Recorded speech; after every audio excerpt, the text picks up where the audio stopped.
ಕನಕ ಕಾವ್ಯ ದೀವಿಗೆ ಈ ಕಾರ್ಯಕ್ರಮದಲ್ಲಿ ಮುಖ್ಯ ಅತಿಥಿಗಳಾಗಿ ಭಾಗವಹಿಸಿರ್ತಕ್ಕಂಥ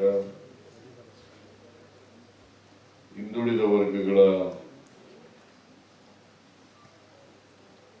ಸಚಿವರು ಹಾಗೂ ಕನ್ನಡ ಮತ್ತು ಸಂಸ್ಕೃತಿ ಇಲಾಖೆ ಸಚಿವರಾದಂಥ ಶ್ರೀ ಶಿವರಾಜ್ ತಂಗಡಗಿಯವರ,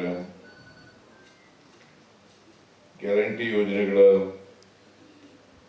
ಅನುಷ್ಠಾನ ಸಮಿತಿಯ ರಾಜ್ಯಾಧ್ಯಕ್ಷರಾದಂಥ ಶ್ರೀ ಎಚ್.ಎಂ. ರೇವಣ್ಣವರ, ಈ ಭಾಗದ ಶಾಸಕರು ಅಧ್ಯಕ್ಷರಾದಂಥ ಶ್ರೀ ಮುನಿರತ್ನ ಅವರ, ಶಾಸಕರಾದಂಥ ಕೋನ್ ರೆಡ್ಡಿ ಅವರ,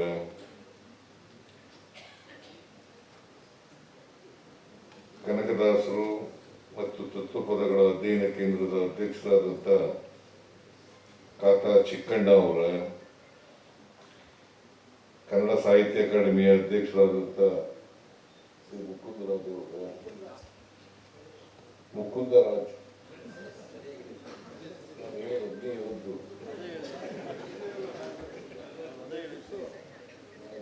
ನಮ್ಮ ಇಷ್ಟನೇ ಹೆಚ್ಚು ಕಡಿಮೆ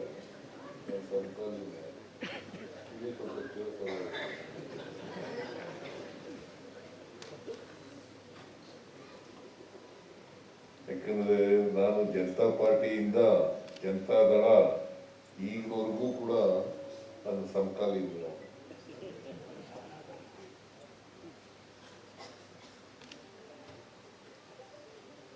ಮೊದಲಿಂದ ಸ್ನೇಹಕ್ಕೆ ಬಹಳ ಬೆಲೆ ಕೊಡ್ತಕ್ಕಂಥದ್ದು. ನನಗೆ ಒಳ್ಳೆ ಸ್ನೇಹಿತ, ಹಾಗಾಗಿ ನನ್ನ ಬಗ್ಗೆ ಒಳ್ಳೆ ಮಾತುಗಳನ್ನು ಆಡಿದ್ದಾನೆ.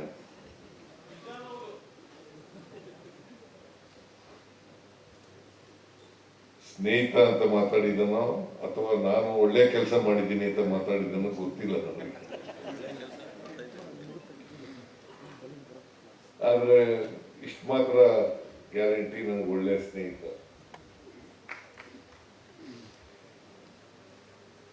ಆಮೇಲೆ ಕುವೆಂಪು ಭಾಷಾ ಭಾರತಿ ಅಧ್ಯಕ್ಷರಾದಂಥ ಚೆನ್ನಪ್ಪ ಕಟ್ಟಿಯವರ, ಪುಸ್ತಕ ಪ್ರಾಧಿಕಾರದ ಅಧ್ಯಕ್ಷರಾದಂಥ ಮಾನಸ ಅವರ,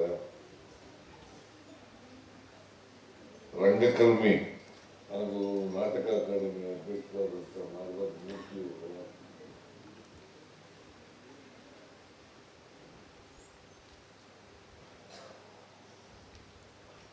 ನಿರ್ದೇಶಕರಾದಂಥ ರಾಷ್ಟ್ರೀಯ ನಾಟಕ ಶಾಲೆಯ ನಿರ್ದೇಶಕರಾದಂಥ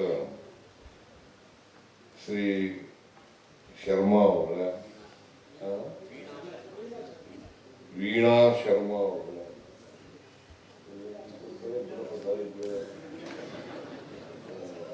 ವೀಣಾ ಶರ್ಮಾ ಅವರ, ಕೃಷ್ಣೂರ್ ಮಠ,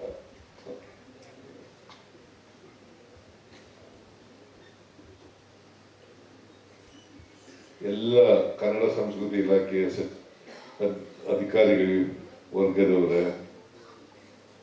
ಇತರ ಎಲ್ಲ ಸ್ನೇಹಿತರ, ಈ ಕಾರ್ಯಕ್ರಮದಲ್ಲಿ ಭಾಗವಹಿಸಿರ್ತಕ್ಕಂಥ ಆತ್ಮೀಯ ಬಂಧುಗಳ, ತಾಯಂದಿರ, ಇತರ ಎಲ್ಲ ಸ್ನೇಹಿತರ, ಮಾಧ್ಯಮದ ಗೆಳೆಯರು, ಕನಕ ಕಾವ್ಯ ದೀವಿಗೆ ಅಂತಕ್ಕಂಥ 3 ದಿನ ನಡೀತಾ ಇದೆ ಕಾರ್ಯಕ್ರಮ. ಈ ಕಾರ್ಯಕ್ರಮದಲ್ಲಿ ಅತ್ಯಂತ ಸಂತೋಷದಿಂದ ಭಾಗವಹಿಸಿದ್ದೇನೆ. ಈ ಕಾರ್ಯಕ್ರಮಕ್ಕೆ ಬರಲ್ಲ ಅಂತಂದ್ರೂ ರೇವಣ್ಣ ಬಿಡ್ತಿರ್ಲಿಲ್ಲ. ಮನೆಗೆ ಬಂದ್ಬಿಟ್ಟಿದ್ರು ಬರಲೇಬೇಕು ಅಂತೇಳಿ. ಇಲ್ಲಪ್ಪ ನಾನು ಬರ್ತೀನಿ, ಕಾಡಬೇಡ ಅಂತೇಳಿ ನಾನು ಬಂದಿದ್ದೇನೆ. ಬಂದು ಈ ಕಾರ್ಯಕ್ರಮದಲ್ಲಿ ಅತ್ಯಂತ ಸಂತೋಷದಿಂದ ಭಾಗವಹಿಸಿದ್ದೇನೆ, ಉದ್ಘಾಟನೆ ಮಾಡಿದ್ದೇನೆ.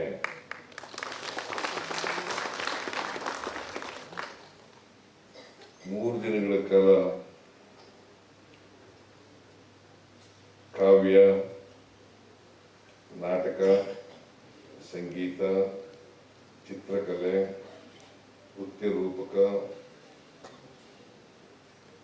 ವಿಚಾರ ಇವುಗಳ ಬಗ್ಗೆ ಈ 3 ದಿನಗಳ ಕಾರ್ಯಕ್ರಮದಲ್ಲಿ ನಡೀತಾ ಇದೆ. ಬಹಳ ಮುಖ್ಯವಾಗಿ ಕನಕದಾಸರು ಪರಿಚಯ ಆಗಬೇಕು. 16ನೇ ಶತಮಾನದಲ್ಲಿ ಕನಕದಾಸರು ಹುಟ್ಟಿದರು. ಅವರು ಒಬ್ಬ ಪಾಳ್ಯಗಾರರಾಗಿ ಹುಟ್ಟಿದರು. ಪಾಳ್ಯಗಾರ, ತಂದೆ ಪಾಳ್ಯಗಾರರು, ಇವರು ಪಾಳ್ಯಗಾರರು.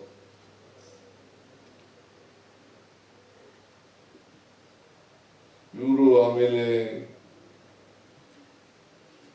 ಸಂತರಾಗ್ತಾರೆ. ಇವರನ್ನ ಹೆಚ್ಚಾಗಿ ಕನಕದಾಸರು ತಂಬೂರಿ ಹಿಡ್ಕೊಂಡು ದೇಶನೆಲ್ಲ ಸುತ್ತಾರಲ್ಲ, ಅದಕ್ಕೆ ಅವರು ಕೀರ್ತನೆಗಳನ್ನೆಲ್ಲ ಆಡ್ತಾರಲ್ಲ, ಅದಕ್ಕೆ ಅವ್ರಿಗೆ ಹೆಚ್ಚಾಗಿ ಭಕ್ತರು ಅಂತಾನೆ ಕರೀತಾರೆ. ಅವರು ಭಕ್ತ ನಿಜ, ಬರೀ ಭಕ್ತರು ಅಷ್ಟೇ ಅಲ್ಲ, ಅವರು ಕವಿಗಳಾಗಿದ್ದಂಥವ್ರು, ಮತ್ತೆ ದಾರ್ಶನಿಕರಾಗಿದ್ದಂಥವರು, ಸಮಾಜ ಸುಧಾರಕರಾಗಿದ್ದಂಥವರು, ಎಲ್ಲಕ್ಕಿಂತ ಬಹಳ ಮುಖ್ಯವಾಗಿ ಒಬ್ಬ ಮಾನವತಾವಾದಿ, ಸಮಾಜದಲ್ಲಿ ಬದಲಾವಣೆಯನ್ನು ಬಯಸಿದಂಥವ್ರು. ನಮ್ಮ ಸಮಾಜದಲ್ಲಿ ಜಾತಿ ವ್ಯವಸ್ಥೆ ಇದೆ, ಅನೇಕ ಧರ್ಮಗಳಿದ್ದಾವೆ. ಇದನ್ನೆಲ್ಲ ನೋಡಿ ಸಮಾಜ ಬದಲಾವಣೆ ಆಗಬೇಕು ಅಂತೇಳಿ ಬಯಸಿದ್ರು. ಅದರ ವಿರುದ್ಧ ಬಂಡಾಯವನ್ನು ಹೂಡ್ತಾರೆ. ಅದಕ್ಕೆ ಬುದ್ಧ, ಬಸವ, ಅಂಬೇಡ್ಕರ್, ಕನಕದಾಸರು, ನಾರಾಯಣ ಗುರು ಇವರೆಲ್ಲರೂ ಕೂಡ ವ್ಯವಸ್ಥೆಯ ವಿರುದ್ಧವಾಗಿ ಸಮಾಜ ನಿರ್ಮಾಣ ಮಾಡಬೇಕು ಅಂತಕ್ಕಂಥ ಕನಸು ಕಂಡಿದ್ದಂಥವ್ರು. ಜಾತಿ ವ್ಯವಸ್ಥೆ ಹೋಗ್ಬೇಕು, ವರ್ಗ ವ್ಯವಸ್ಥೆ ಹೋಗ್ಬೇಕು. ಅದಕ್ಕೆ ನೀವು ನೋಡಿ, ಬಸವಣ್ಣವರು ಅವರ ತತ್ವ ಆದರ್ಶಗಳು ಏನಿದ್ದವು ಅದೇ ರೀತಿಯಲ್ಲಿ ಕನಕದಾಸರಲ್ಲೂ ಕೂಡ ತತ್ವ ಆದರ್ಶಗಳನ್ನು ನಾವು ಕಾಣಲಿಕ್ಕೆ ನೋಡ್ತೇವೆ. ಕನಕದಾಸರು ಕುಲವೆಂದು ಒಡೆದಾಡದಿರಿ, ಕುಲದ ನೆಲೆಯನ್ನೇನಾದರೂ ಬಲ್ಲಿರ ಅಂತ ಹೇಳ್ತಾರೆ. ಆದರೆ ಬಸವಣ್ಣವರು ಇವನಾರವ ಎಂದೆನಿಸದಿರೆಯ, ಇವ ನಮ್ಮವ ಎಂದೆನಿಸೆಯ, ನಿಮ್ಮ ಮಗನೆಂದೆನಿಸೆಯ ಕೂಡಲ ಸಂಗಮ ದೇವ ಅಂತೇಳಿ. ಇದು ಸುಮಾರು 850 ವರ್ಷಗಳ ಹಿಂದೆ ಹೇಳಿದಂಥ ಮಾತು ಬಸವಣ್ಣವರು. ಇವನಾರವ ಅಂತೇಳಿ. ಆದರೆ ಇವ ನಮ್ಮವ ಅಂತ ಬರಲೇ ಇಲ್ಲ. ವಚನ ಹೇಳೋದು ಹೇಳ್ತಾ ಇರ್ತಾರೆ. ಇವನಾರವ ಇವ ನಮ್ಮವ ಎಂದೆನಿಸ್ತೇಯ. ಈಗಲೂ ಇವನಾರವ ಅಂತ ಹೇಳ್ತಾರೆ ಹೊತ್ತು ಇವ ನಮ್ಮವ ಅಂತ ಹೇಳೋದೇ ಇಲ್ಲ.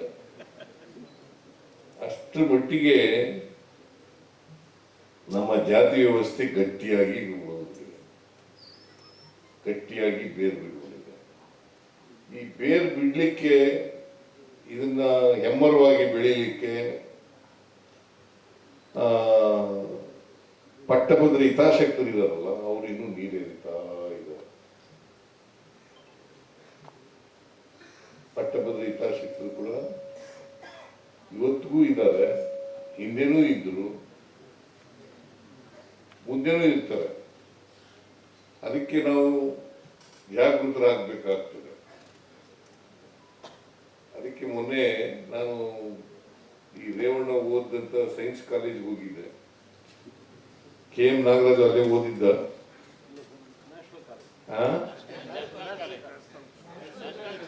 ಆರ್ಟ್ಸ್ ಕಾಲೇಜ್ನಲ್ಲಿ, ನ್ಯಾಷನಲ್ ಕಾಲೇಜಲ್ಲಿ. KM ನಾಗರಾಜ್. ಇವರು ರೇವಣ್ಣ ಓದಿದ್ದರೆ ಕಾಲೇಜ್ಗೆ ಹೋಗಿದ್ದೆ. ನಾನು ಅಲ್ಲಿ ವಿದ್ಯಾರ್ಥಿಗಳಿದ್ರಲ್ಲ, ಅವ್ರಿಗೆಲ್ಲ ಹೇಳ್ತಾ ಇದ್ದೆ, ನೀವೆಲ್ಲ ಸೈನ್ಸ್ ಓದ್ತಕ್ಕಂಥ ವಿದ್ಯಾರ್ಥಿಗಳು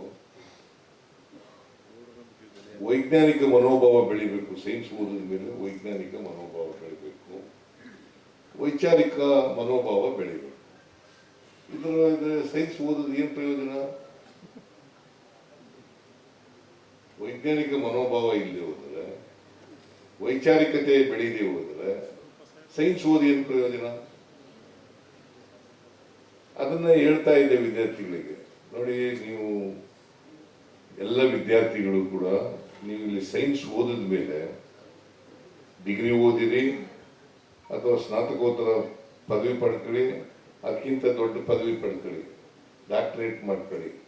ಆದರೆ ವೈಜ್ಞಾನಿಕ ಮನೋಭಾವವನ್ನು ಬೆಳೆಸ್ಕೊಳ್ತಕ್ಕಂಥದ್ದು ಅತ್ಯಂತ ಅವಶ್ಯ.